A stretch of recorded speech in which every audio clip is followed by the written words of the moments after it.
Civil disobedience movement. Gandhi Dandi Yatra कर चुके थे और पहुंच चुके थे दांडी, और दांडी पहुंचने के बाद उन्होंने बनाया सॉल्ट मार्च, और यहीं से शुरुआत होती है आपकी सिविल डिसोबीडियंस मूवमेंट की। बहुत बड़े तरीके से आपने इस टॉपिक को समझा, लेकिन बेसिकली हमने देखा कि पिछले 1-2 साल में जो क्वेश्चंस पूछे गए हैं सिविल डिसोबीडियंस मूवमेंट के नेगेटिव पॉइंट्स ज़्यादा पूछे गए। तो कुछ नेगेटिव पॉइंट्स हम आपके सामने लेके आए हैं, जरा देखते हैं क्या क्या इसके नेगेटिव पॉइंट्स थे, क्या क्या लिमिट्स थी सिविल डिसोबीडियंस मूवमेंट की, क्या रीज़न था ये बहुत ज़्यादा सक्सेस नहीं हो पाया।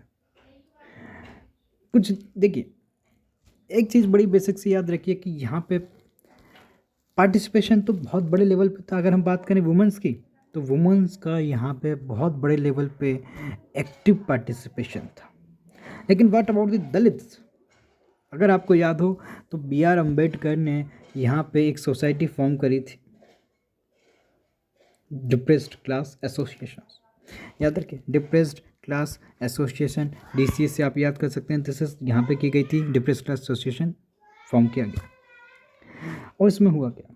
इसमें ये था, Gandhi ji B R Ambedkar demand कर रहे थे सेपरेट इलेक्ट्रोल्स, और दलित किसके साथ थे? सारे दलित अम्बेडकर के साथ थे। दिस इज़ द रीज़न कि सिविल डिसोबीडियंस मूवमेंट में दलित्स का एक्टिव पार्टिसिपेशन नहीं हो पाया।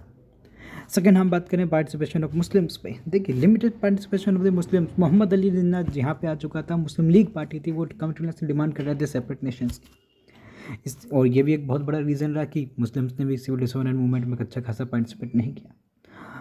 और तीसरा जो सबसे बड़ा रीज़न था, याद रखिए, पूना पैक्ट। पूना मतलब कहाँ पे हुआ? महाराष्ट्र के पुणे में प्रेजेंट। कब हुआ था? 24 सितंबर 1932 को हुआ। और ये पैक्ट किसके बीच में था? बी आर अम्बेडकर और गांधी जी के बीच में ये पैक्ट था। दोनों पैक्ट सिग्नेचर होने के बाद बी आर अम्बेडकर को, दलित लोगों को क्या दे दिया गया? रिजर्वेशंस दे दिया गया, सेपरेट इलेक्ट्रोल्स उनको दे दिया गया, रिजर्व कर दिया गया। और यही रीजंस थे कि सब यहाँ पे अपने अपने मोटिव की बात कर रहे थे, अपने अपने हितों की बात कर रहे थे। इस कारण से सिविल डिसोबीडियंस मूवमेंट में बहुत ज़्यादा एक्टिव पार्टिसिपेशन लोगों का नहीं हो पाया। आपके सामने 4 और देखें, क्योंकि उस समय ब्रिटिशर्स अच्छी खासी अपनी इंडस्ट्रीज कंपनी को खड़ा कर चुके थे। और ज़रा देखिए, इंडस्ट्रियल वर्किंग क्लास, इंडिया की जो वर्किंग क्लास थी, जिसे हम इंडस्ट्रियल वर्किंग क्लास कहते हैं, उन्होंने इस मूवमेंट में एक्टिवली पार्टिसिपेट नहीं किया था। ये कुछ रीजन थे, ये लिमिट्स रही थी, ये लिमिटेशंस रहे थे सिविल डिसोबीडियंस मूवमेंट के। और आपको पता है फिर इसका रिजल्ट अल्टीमेटली क्या है निकला।